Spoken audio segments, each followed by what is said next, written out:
What's going on, Crypto Nation? I'm Nemesis, and I've got my home dog here, Crypto Mikkel. Yo! Everybody. How are y'all doing tonight?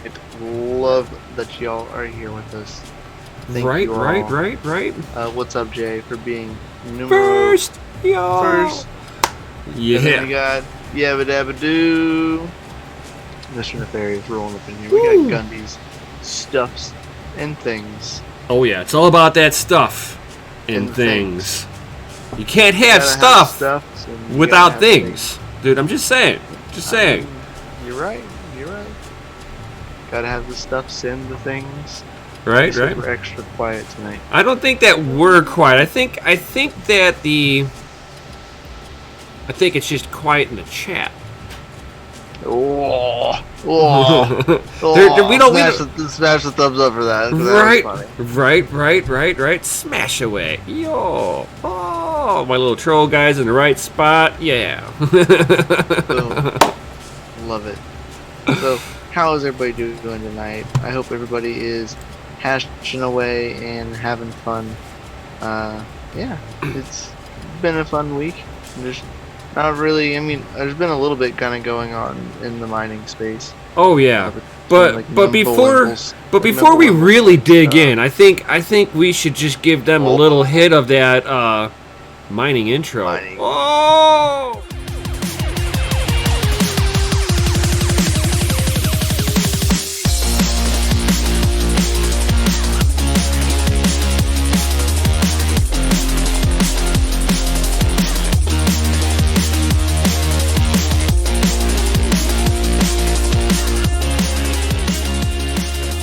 Welcome back, guys. Yo, I hope you love that intro, that Gundy's stuff and things made just for us. Yo.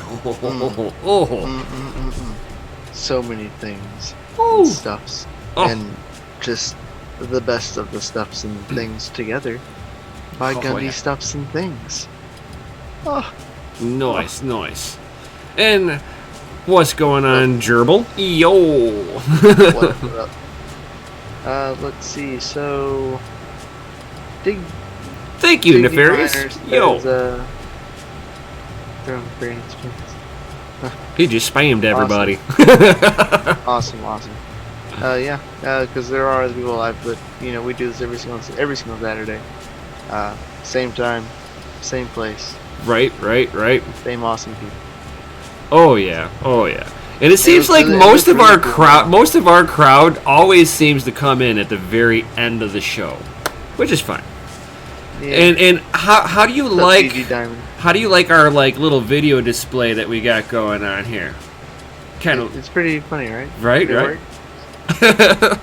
If you guys like how our backgrounds are, guys, smash that Lizzie like button. Yo. Yeah, smash them. Smash if you like it, because it looks pretty cool. It looks like we're right next to each other. Right. we're sitting at the same table right next to each other. High five. Other side. This way. Other side. Yeah.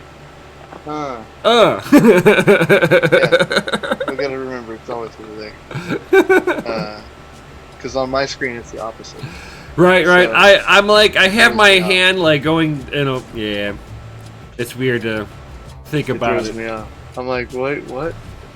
Yeah, because all I see back here is like a green up. screen, so it's like I have to look forward to know where my hands are.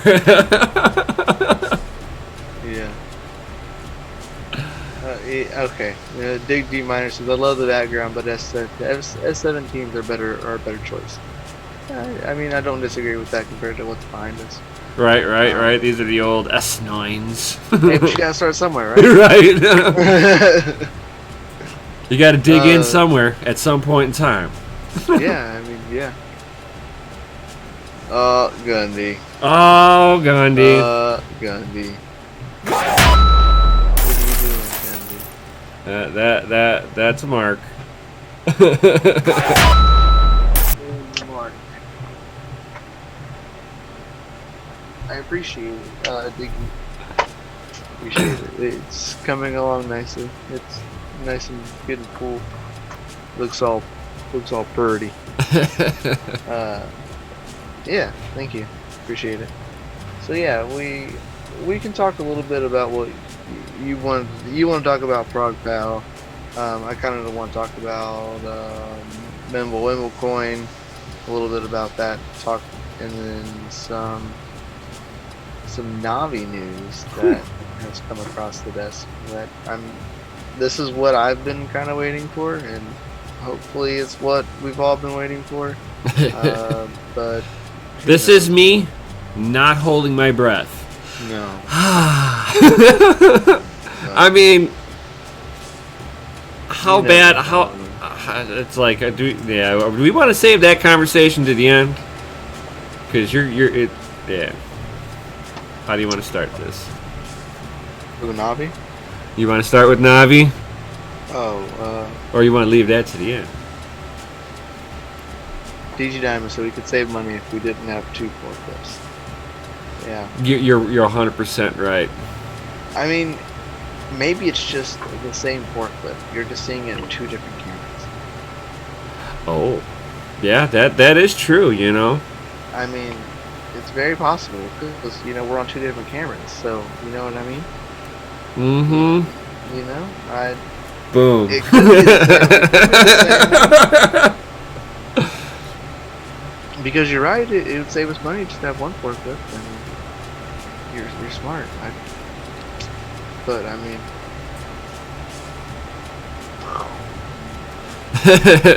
everybody wants to talk about that big Navi. Big Navi. The big Navi, bro. Right. So the alleged NVIDIA killer. Dun dun dun. But will it do the job? That's the thing. Will it do the job? Yeah.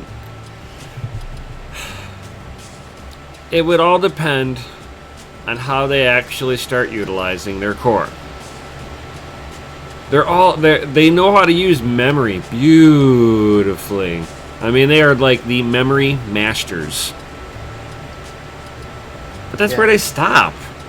It's like, I mean, you want them for heavy workloads, AMD.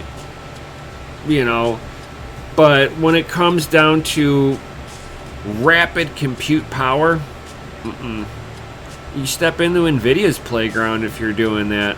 You got to go toe-to-toe with NVIDIA and start producing, the Ferrari of graphics cards, basically, like NVIDIA does, and that's why they have you spend a premium to go with them, because you do have the Ferrari of GPUs. Correct. Where AMD is always looked at being like the mid-cap market. They didn't want to be the most expensive card. They wanted to be the most competitive card. And that, I think that business plan hit them in a bad way, because NVIDIA kind of went leaps and bounds, and now their net worth is so much more that their research and development area has more funding for it. So with that alone, I have my doubts on how nice the new AMD card's going to be. I think it's going to be great for mining, something with a DAG file. But with the A10s coming out, mining on Ethereum, unless they... Not only that, the new jungle cats that are coming out, that I've seen roll through the FPGA Discord. Yeah, and that looks amazing. That alone is, like, in my opinion, where it's going to be at here soon. Yeah, they're a little bit pricier, but I mean, if you think about how much they make, I mean, it's just ridiculous. Like, you're paying, way more the price of 1 GPU. Unless you're buying like Digi Diamonds is like, I want some kittens in my life. Dude, man. Those foresty kittens. For real. I want some kittens in my life too. I completely agree. That's for sure. Especially what they're running on. They're running on Intel-based FPGAs, not running on Xilinx. So I'm interested to see that whole situation. Now, Jay's got a very typical question that I see a lot. He's like, "What's the absolute best graphics card out there right now?" I get asked that on a regular. Which one should I buy? It's like, it depends on what you're wanting to do with it. That's the big thing, and there is no blanket statement with this one. Today, a coin with a DAG file is worth a lot. So maybe AMD gets a couple of Satoshi more today, and then for the rest of the week, NVIDIA has a couple of more Satoshis over the AMDs. So at the end of the day, it's like, what do you want to do? Are you a gamer? Do you use your computer as a workstation? I mean, these also should influence your decision. What is your purpose? Is it dedicated mining? Nefarious says FPGA got tore apart last time by the daughter girl. I missed that. Yeah, I did too. Aww. Probably in our live stream. Huh? Probably when we were live streaming. What do you mean problem in our live stream? I said it was probably when we were live streaming. Oh. Maybe. Oh, maybe. Yeah, for sure.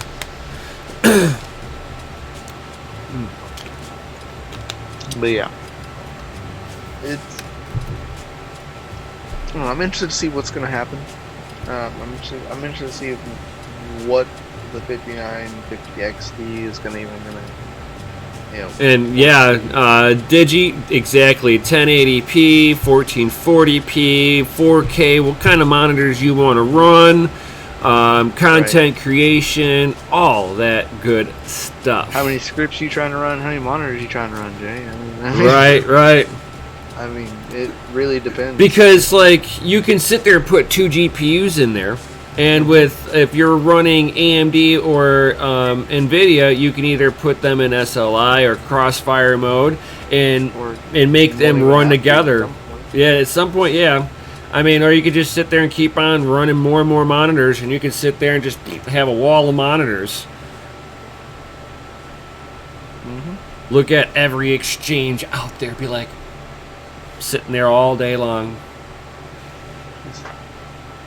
If you're super full, you just get those really big, like 36-inch, like curved monitors. Oh.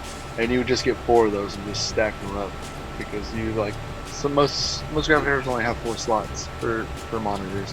Like the 1660 Ti has 4 displays. Yeah, one's HDMI and the rest are display ports. Yeah, and depending on your graphics card too, most graphics cards will play 3 monitors fine.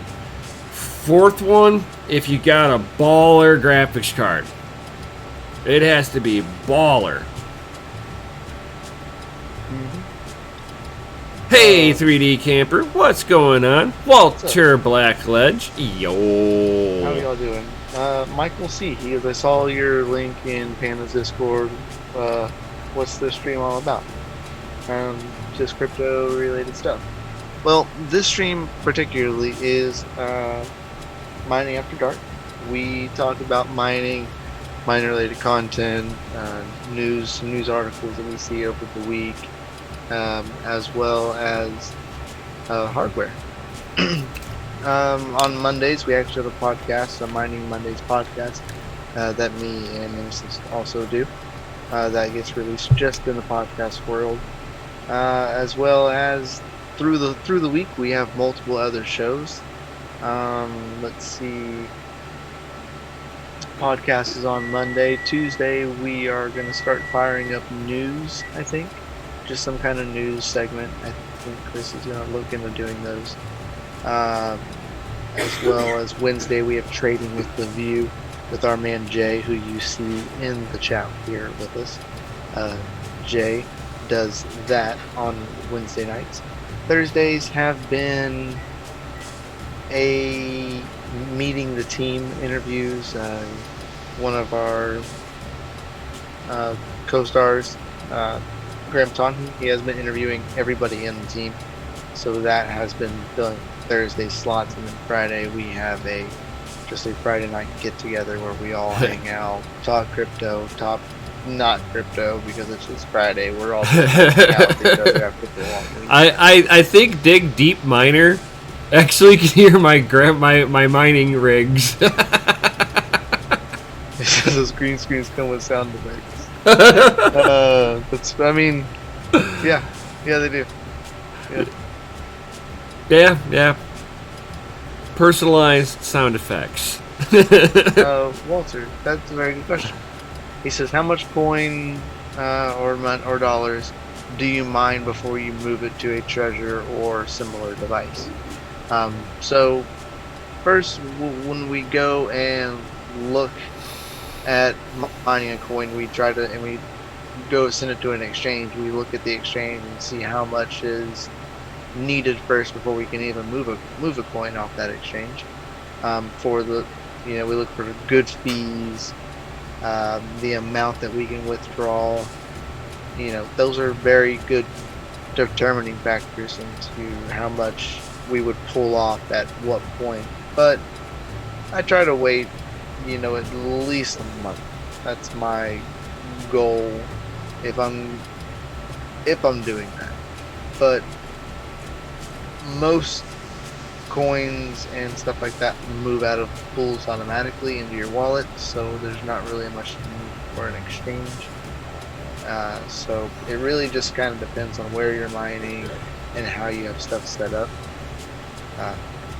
That's kind of the best way to look at it, because every pool is different. Some pools have minimum exchange, some pools automatically send it to your wallet. So yeah, it really just depends. Lots and lots of variables. That's for sure. Hope that answers your question. Yep, and just like Dig Deep Miner says, altcoins into BTC. DCA equals dollar cost average. Yo, true that. And no problem. So what wallet do you recommend? Well, I am actually been favoring Zelcore wallet here recently. I've been getting a little taste of that, and it's real nice. But Exodus, Coinomi, if the main is the core QT wallet. For holding coins, core QT wallet for sure. But like mining wallets, as I call them, which is just like a hot wallet before you move to something that you're gonna hold. Okay. Should I just do the speech? Yeah. So, USB devices. These things are dirt cheap. It doesn't have to be that big. A box of these, of like a small capacity, you'd be looking at like $10, $15 for a whole box of them. And you sit there and you download the Core QT wallet, and you can sit there and go into the file location where it's stored in on your PC or laptop, and pull out the wallet.dat file out of the wallet. That is your private keys. Smash the like. And you can sit there and put it onto one of these bad boys. This way you don't have to worry about anybody else's proprietary programs that you can't sit there and necessarily verify if there is a backdoor or what happens when they shut down. And it's all encrypted on their network. And their network's gone. Poof. Is your keys forever locked up now because you can't do that last move off of it? Poof. And, let's say they weren't doing anything nefarious. They didn't try to steal it. They literally got shut down by the government. Poof. That's always my concern. Now, do I use a ledger Nano Ledger X. Yeah, I've got one, but I treat that like I treat my wallet. I kind of wanted to pull that out anyway because I'm sitting on the thing. But that's what I treat those as, and then I have my core QT wallets. You move them off, and once you got that wallet.dat file on your own personal USB device, make a couple of copies of it. Hide them in places. If you're needing, receiving addresses, you can sit there and load that thing right back up into it, and boom, you have everything there. And you don't have to worry about anybody hacking into your system. My dog likes to say, "Wha-bam!" that's been her new thing. And it's absolutely freaking hilarious. I dropped something the other day, and it landed on my foot, and she goes, "Wha-bam!" And I was like, "It's a good one. It hurts so bad." Let's see. Designer says, "Can you pull the wallet off of the ledger without their software?" Not that not that I've been able to find. You can't pull like the key off of it. And what scares me the most about the ledger, okay, and I'm not sure if if Treasure's the same way, where.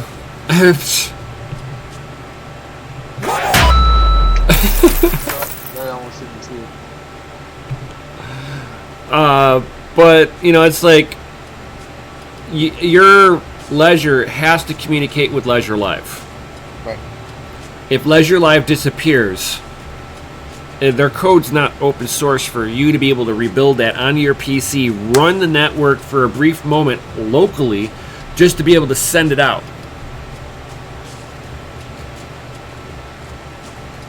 That is my number one issue with a lot of them. And I get it from their standpoint. You don't want your code to be that open source. But at the same time, if you wrote the code properly with the right securities in place, you should be able to make it open source and let the world try to poke a hole in it. Because if they find something, it's only going to make your network better. But that's just my standpoint from, I guess, like a white hat hacker, where if I find a vulnerability, I go, hey, devs, I found this. you might want to fix this. I don't know much, and I found it. Right? It's always good to have more than one person look at something. There's been multiple occasions where me and a third person like worked on some code for a miner one night, and it was just three of us watching it happen. So like, if I missed it, someone else would catch it, and like you're guaranteed someone else is gonna catch it. As I look at two other people going through it as well, right behind you, so someone's gonna catch it. Hey, what's this? It's efficient. Yeah. You know what I mean? Like, it saves rework, saves time, just because you're all staring at it at the same time, going through it all together, and just like quickly, just don't go alone. Right. Always have a team. Because, it makes life easier. True that. Yo! Much easier. Oh yeah. but the keep key. He's the same way in a sense. I like the keep key. Like the way they did stuff. I've also trying to use this a little bit, just like testing, which is like the SecureX wallet. Yeah, and the other one that I like too, that's almost like the SecureX wallet, is the Vault. That one's interesting too. I mean, they're interesting, but I wouldn't put my entire wealth into it. Like I said, I would just treat it like your wallet. Gunny actually won one on my Christmas giveaway, so he actually has one of those Secure X wallets. But yeah. Yo, what's happening, Ralph Cooper? I like the questions. Right. What else we got? What other kind of questions you got, my man? Right. It's like if you can keep, if you got good computer today. I don't know if that, I mean, that happened. Yeah. I got that built up, and I got a bunch of footage taken and recorded. Someone go through that, speed that up, of course, because a lot of. Have we done a lot of unboxings on camera? For DCA? No. No? Not as many. No. Should I do one? What'd you get? Oh. What'd you get?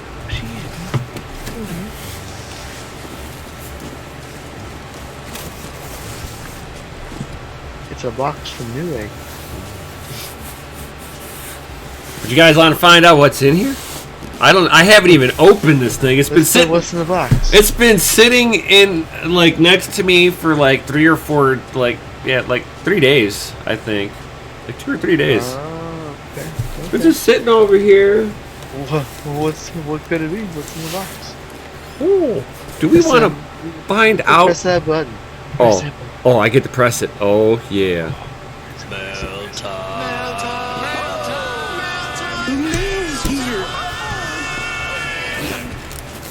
Here's the mail, it never fails. It makes me want to wag my tail. When it comes, I want to wail.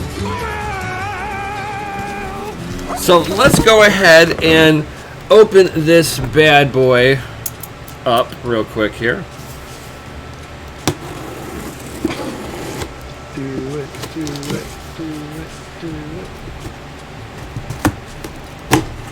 Get out the knife and do it.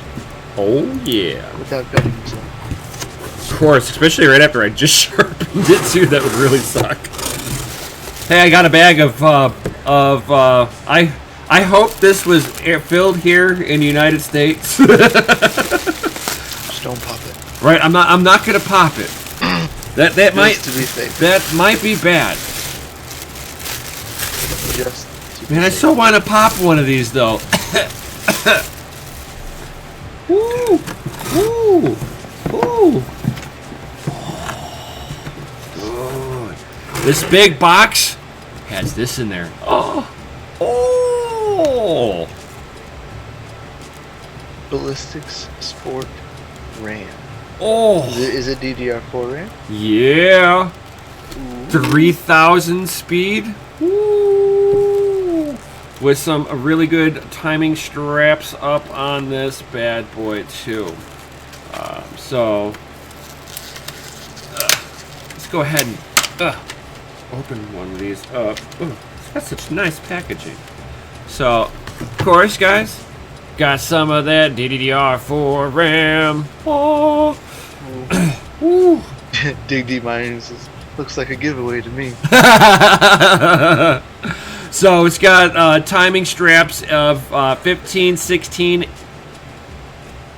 6. Yeah, it's 15, 16, 16, 35. So the timings aren't like super tight, but for the build that I'm doing, I don't need them to be that tight. It'd be like a Twiger. Right. I can actually have a little bit of a looser timing straps, and it's a little bit more forgiving for overclocking. And overclocking on what, you might ask? Dun dun dun! Yo! The next gen from my mother. Ooh, yeah. So, I'm a huge fan of our ROG Strix Edition for a few reasons. One, a lot of times it gives some of the better controls on your addressable RGB if you're having that on there. And it allows like major overclocking, major overclocking. Why? Because the Strix edition being the gaming, it also has the power basically unlimited on it. It'll let you burn up your chip on here. It's not a problem. It'll let you do it. It's fine. Right. We'll warn you first, but we'll let you do it. So, So the Dig Deep Miner says, well, Gundy first says that he prefers the Corsair Vengeance Pro. Dig Deep Miner says Threadripper ? Oh, that's what I'm running on my main PC. I got the 1900X, and as soon as the price comes down, I would love to upgrade to the 2990X. Nice. But here is the Strix board. It actually looks really cool. It's got heat piping on the north bridge, and the some of the power feeds that are alongside the chipset, and then the south bridge has just got a passive cooler on there, it looks like. And what chip are you going to run on this board? I am going to be running the 2700X on here. Nice. So Ryzen 7, yes. Ryzen 7, okay. So you're going second gen compared, because I went 1700. Right, which that's I went first with the gen. Ryzen 1700, which is the first gen Ryzen 7. Right. 8-core processor. Mm-hmm. So I didn't get the X. Yeah, but mine's the 8-core still. But what I liked about this board, I don't know if your board has it, but it gives me 2 slots for M.2 ports. Mine has 1 slot. Ooh. So what that's actually unique with that is that I can sit there and buy one expansion slot on here and run some extra cards on here. And what might I be putting on here, guys? What do you think I would run on this? Yeah, y'all answer, because I already know.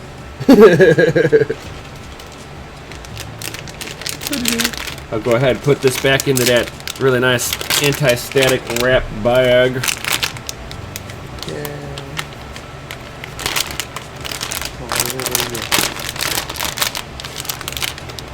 Oh, we got people that are already going FPGAs. Yes. Right. Guess BCU 15. Yes, sirree. You are correct. Yay! Y'all get gold stickers. So yeah, these are going to be for running the FPGAs. The reason being that I went like this was, one, I wasn't wanting to get a brand new. I really wasn't trying to get a brand new computer out of the deal. I really wasn't. But what ended up happening is that I was looking at a better generation of CPU for one of my mining rigs, my existing motherboards, and for one of them, it would accept the 7700K from Intel on there, which when I did the math on it, it should have been able to handle the board with like 4, maybe 6 or 7 FPGAs, definitely not 8. But people were wanting way too much. Once I started looking at the pricing of what people were wanting for one of those things, I was like, for like $35 more, I could buy a brand new motherboard, CPU with a cooler, and the RAM. And I've already got power supplies up the yin yang, so that power is not an issue.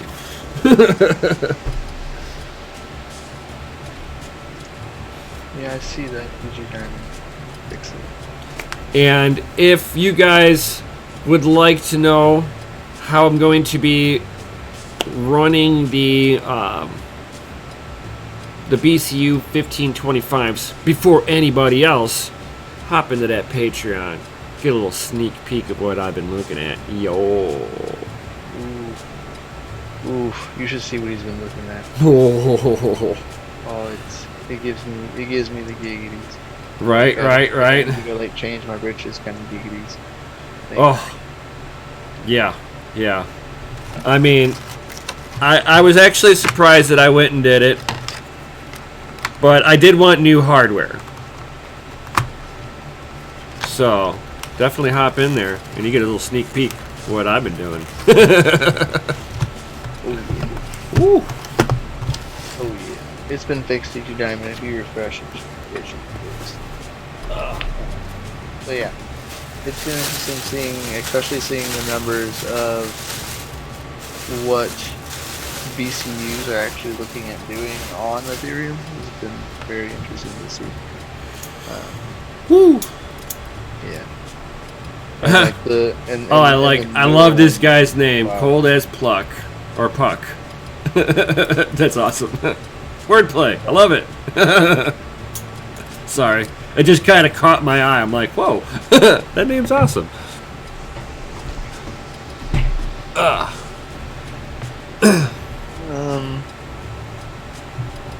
But yeah, I mean, talking about Ethereum. Big Game Miner. He says you're gonna run it with the water blocks that I'm gonna sell you, right? Do you have water blocks? Oh, that he's going to sell me. Woohoo! I mean, do you have water blocks for the BC? Well, he did message me a little earlier because I did kind of put a shout out that I was looking for water blocks for these BCUs. The reason being that I'm doing that is, well,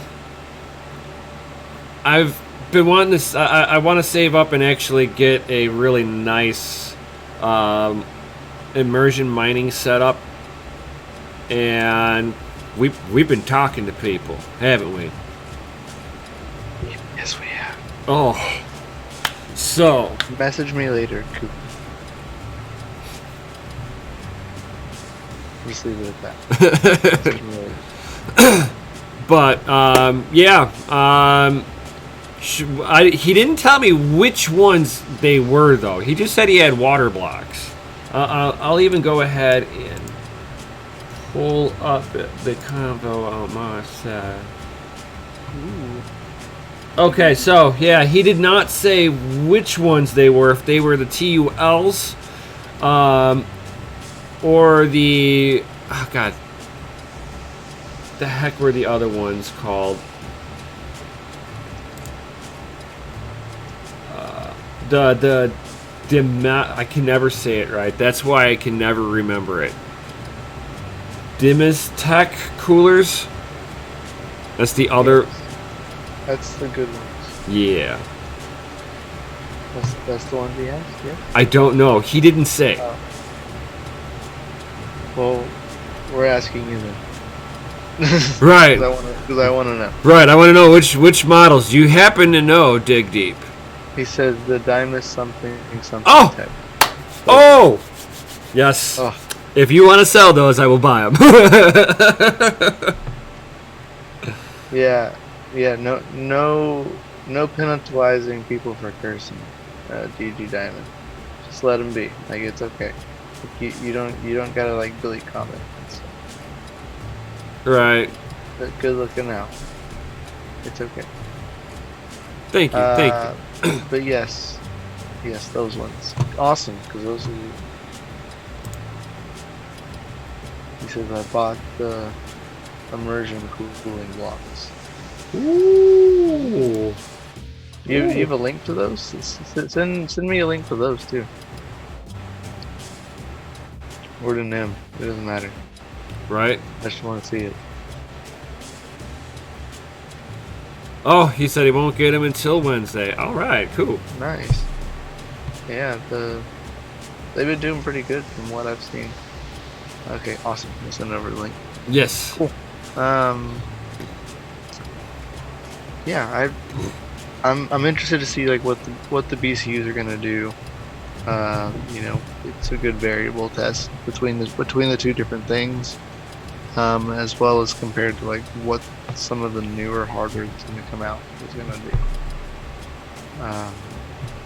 Yeah, because they're gonna be just as even more awesome than BCUs are currently, but compared to the hype of when they first came out and we got BCUs, when Squirrel modified the VCU, the VCUs, you know, it equally hype, I would think. Yeah. If you like know kind of what's going on. I'm not gonna talk a lot about it because I still want to see things come out and be big, and I want to keep some mysteriousness behind it for the Patreon people. Ooh. So, Ooh. yeah.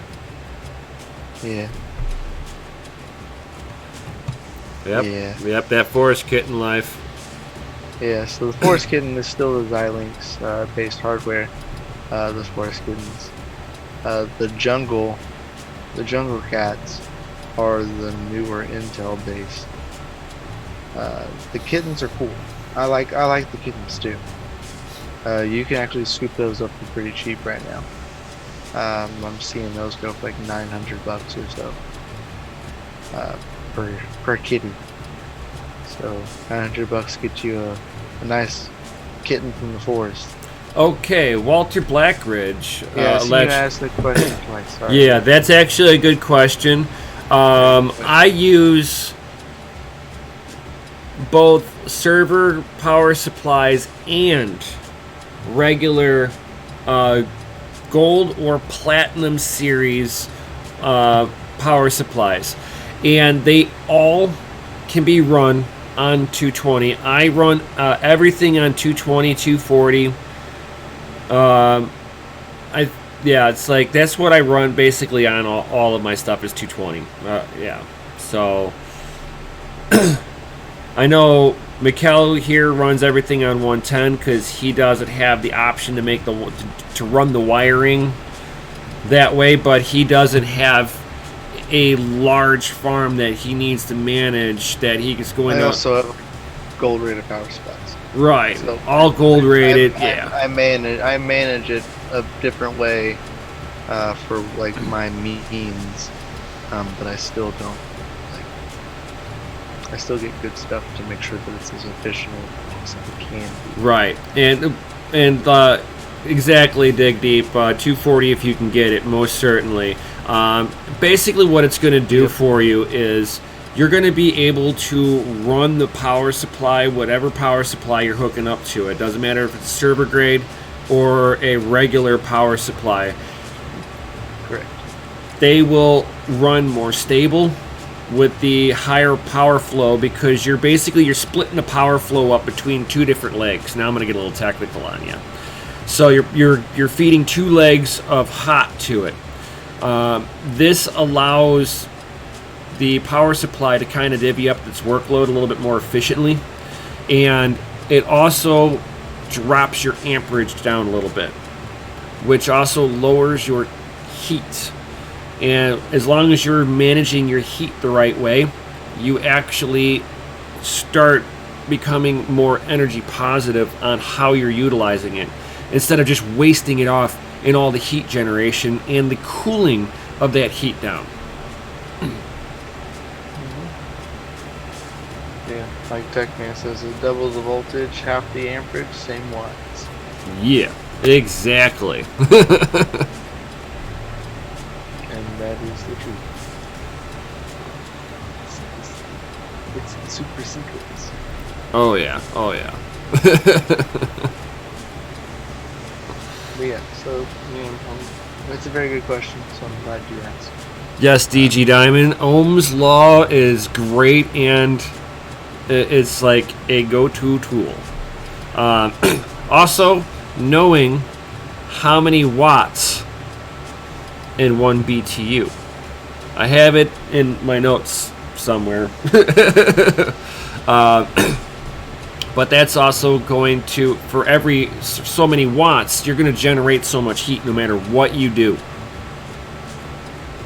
So it's also how you manage your heat. Yep. Because as things heat up, you start increasing resistance or decreasing resistance, which makes it generate even more heat. So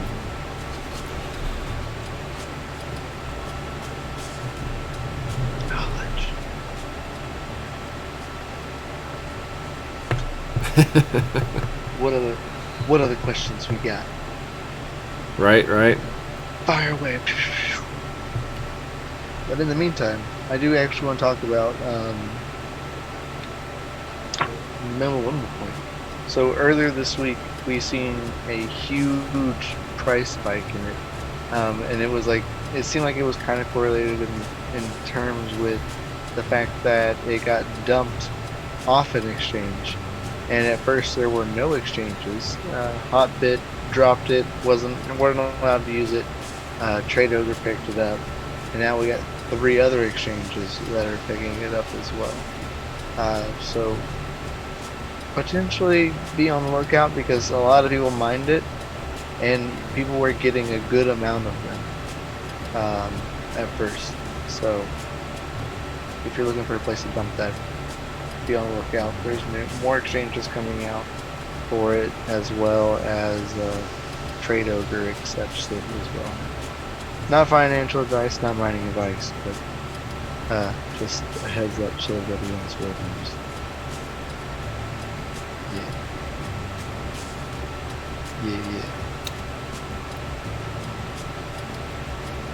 Yeah, I think you're right, Tech Man.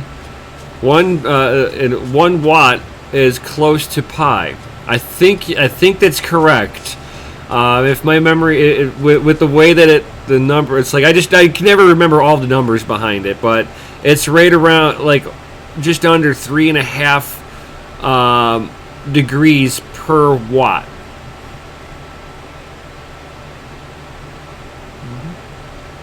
Or 3.5, or just under 3.5 BTUs per 1 watt. Yeah. So, boom. Hey, Bruno Ray! What's happening, my man?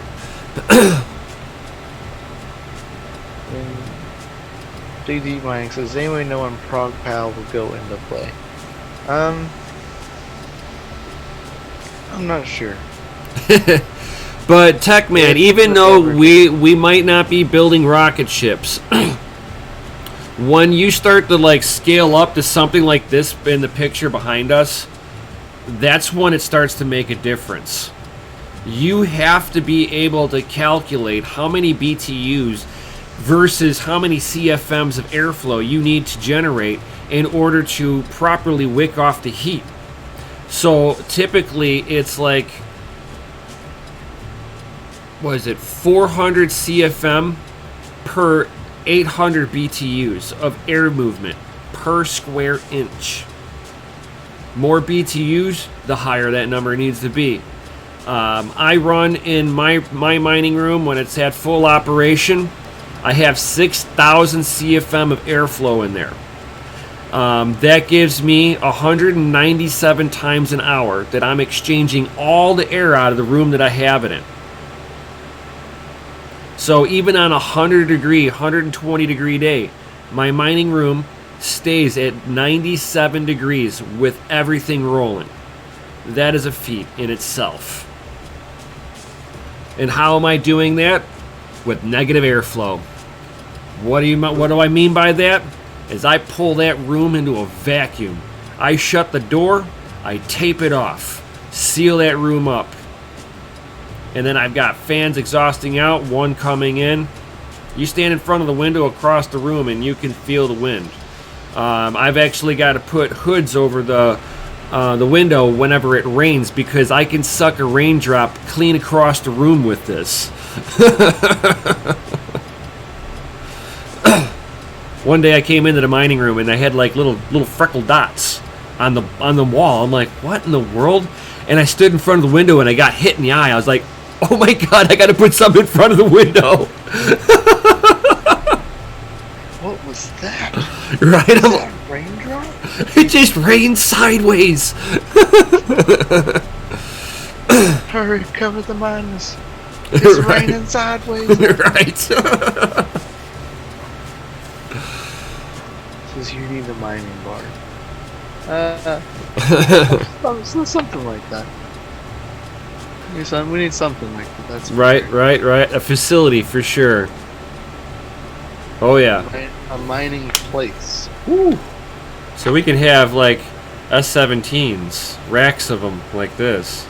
This is the thing. And forklifts. One forklift. It's more efficient. He's right. Right.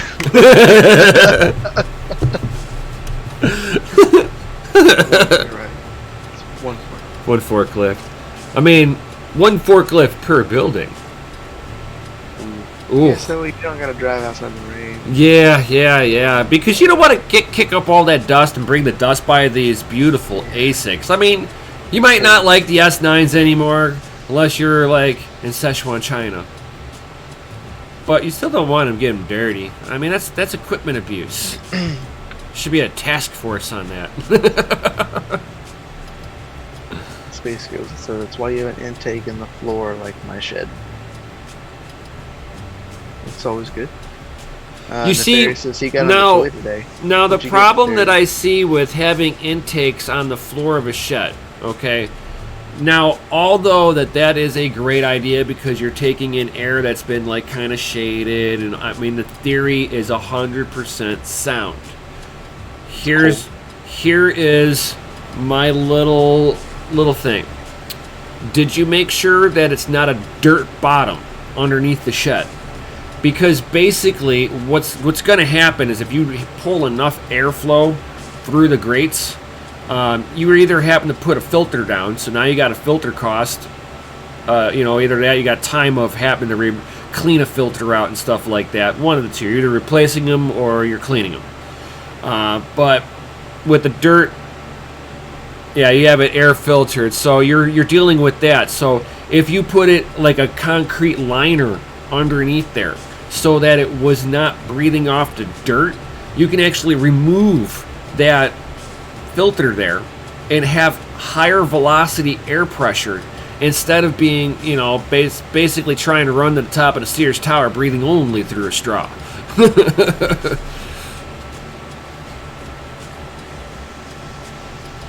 like that. 180-foot tube underground with filter sounds legit. Yeah.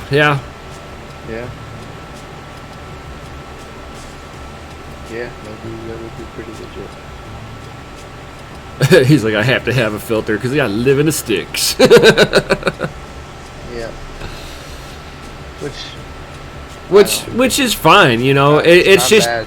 If you ever notice that you're having higher temps, you might want to consider, at that point in time, doing a small redesign of how the shed is and doing like a liner on the ground to get the dirt away from being able to be sucked up into the vent, and then you'll be able to actually remove that out of the way. I mean, I'm all about having filters. I have them on my main rig here. But whenever it comes to mining, I have to take, if I'm mining on my main PC like I do overnight, I have to take the little filters off. Otherwise, the case internally just gets too hot. I don't like my GPU seeing 69C. It makes me scared. I don't like that. I like to I'm a respectful miner. Yes, DigiDiamond, basement air for the win. Most certainly, as long as your rigs are upstairs, breathing that air out. As it's breathing that in, it's just blowing it outside of the house.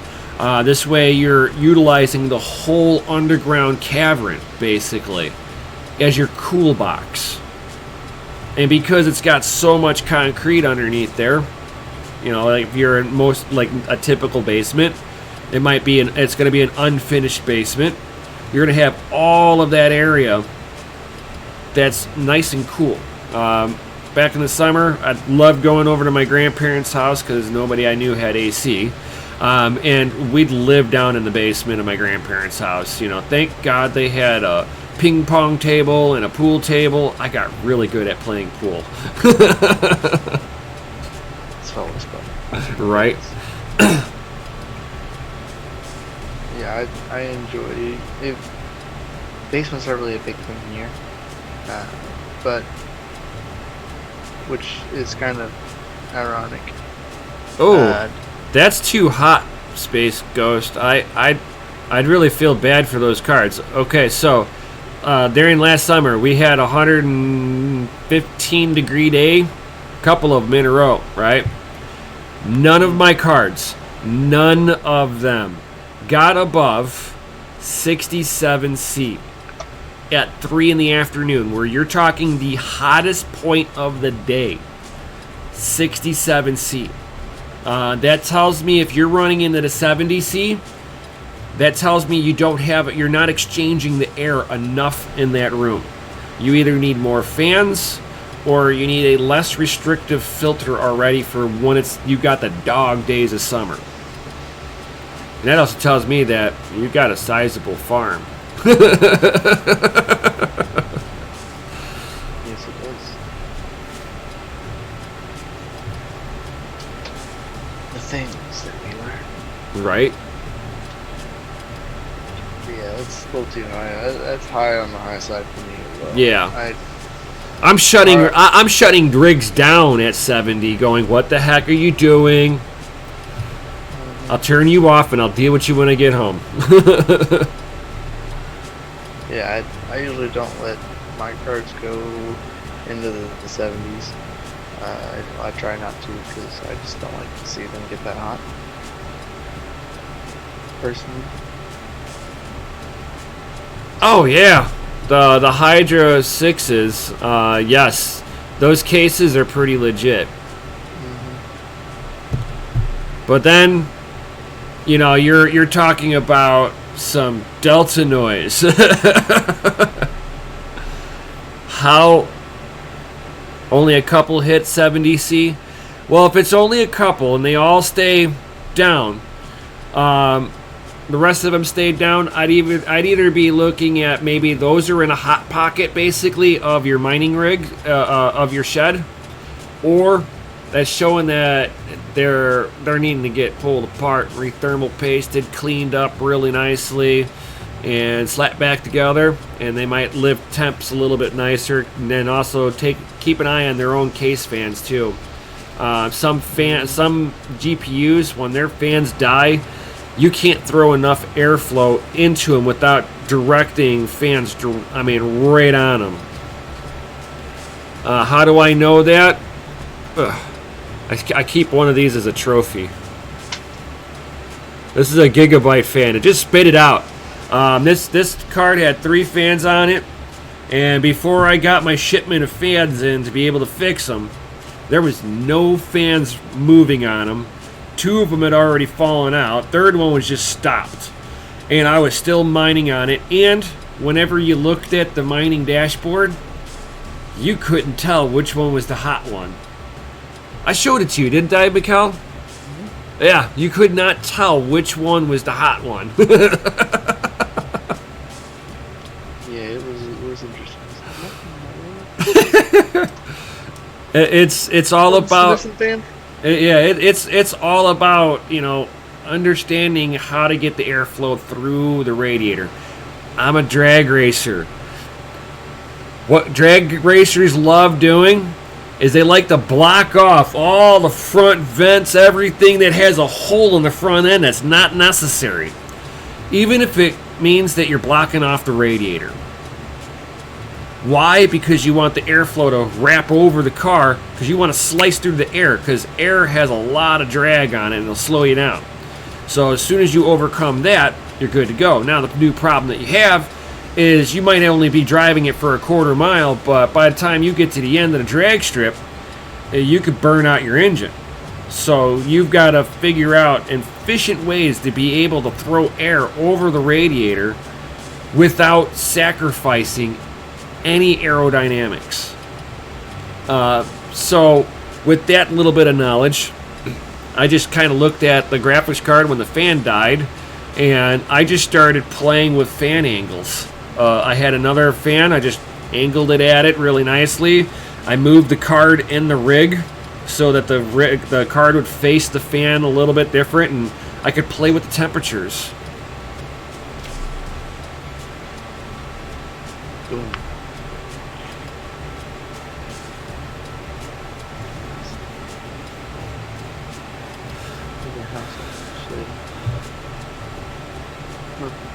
Yeah, most being 65 to 68 C. That's not bad during the dog days. If it gets any higher than that, I'd be looking at the cards, or why is that? Why are they hot? So, yeah. Yo, what up, nerd? What up, nerd? Rolling in a little late to the end of the show. Right. So we are running at our hour mark. And if anybody has any other further questions, please go ahead, put your questions in. We can answer questions, and get to the show. Oh yeah, and I've still got to make a couple of posts in the Patreon to our Patreon members. Ooh. Beyond that, I always make sure that all of our Patreon members, for us, always have the XMR rig with no dev fee set up right there for you. So boom. Especially if you're mining on Windows. I've got the executable file you want. And the only thing I did to it was remove that dev fee. Boom. Nice. Yeah, it was interesting doing that on the Windows side. It's easier to do it on Linux. Way easier to do it on Linux. Everything's easier. Oh god, yeah. It was not fun removing the dev fee on Windows. Ugh. Horrible. Duke uses any new content in Patreon. Actually, like he was just saying, he is actually getting ready to make a couple posts in Patreon. Ooh. To our members only. You're gonna get a sneak peek of what it is that is going to be coming up. Ooh. So awesome. It's gonna be essential. Yes. And then you gotta let me know, DM me what you're gonna charge me for those water blocks. Yeah, you got 2 of them, so I'll take them.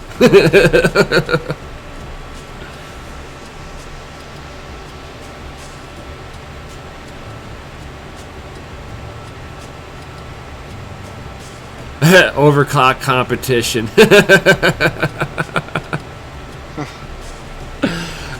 It is going to be coming. I am putting money aside to be able to get the LM2 pot. Containers to be able to transfer them. That's just the thermistor. So any of the coffee thermistors that you can get for the double linings and all that good stuff. Right. So those are cheap. That's what you pour the LM2 tanks into those, and then you use those to transfer into your pots. So I've got to get my own small LM2 tank, of course unfilled, because I don't want to get that thing filled right off the bat. A lot of people don't realize it. As it sits in the tank's got pressure relief valves on it, and it will slowly, over time, release all the LM2 through expansion. So, unless you're doing a lot of overclocking, you don't want to get like you see some of those extreme overclockers. They got those big, gigantic tanks. You're like, you don't need that. And that costs a lot of money.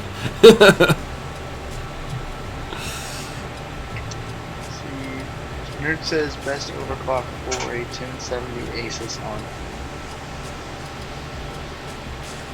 on. Best overclock on a 1070 Asus on ETH. Yeah. -50 on the core. You'll have to play with how good the memory set is. But I was able to hit them like right around 1100 on the memory, with the voltage right around 100 watts. And that bad boy would crank out like right around 31 mega hash on ETH.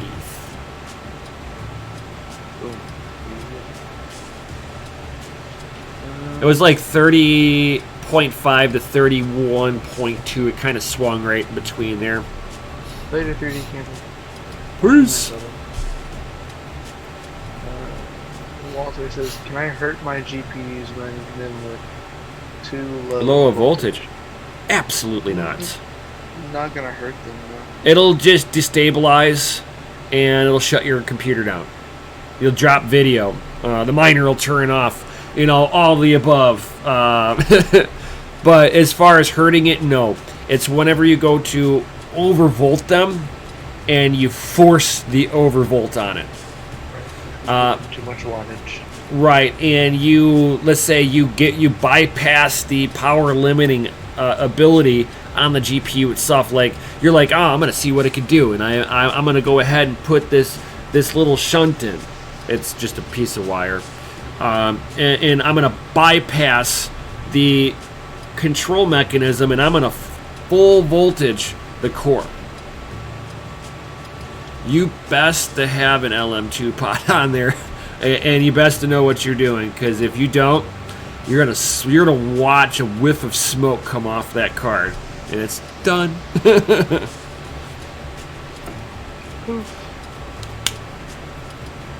And you can't like overclock them to death either. That's actually another misconception. So let's say I leave my wattage alone. I leave it right where it's at, and it's at 100%, and I go to overclock it and start gaming. Or if I start gaming like that, if I've overclocked it too much, what happens? My screen starts to artifact. So it's letting you know that it's about to die. So you best to turn off whatever hardcore process you have on there and lower your overclocks, and hope that you can turn it off before you blue screen. And then when you blue screen, you just got to reboot it. And hopefully Windows wasn't doing something in the background, because then it just corrupted your hard drive. That's a whole other discussion. But it's like you're talking about. It's just going to artifact on you. You can sit there and underclock it too. And again, once you push the right stuff through it, it's the worst thing it's going to do. It's just going to destabilize on you. So it's best to have it undervolted, in my opinion. This way you're not generating the heat with it. Boom.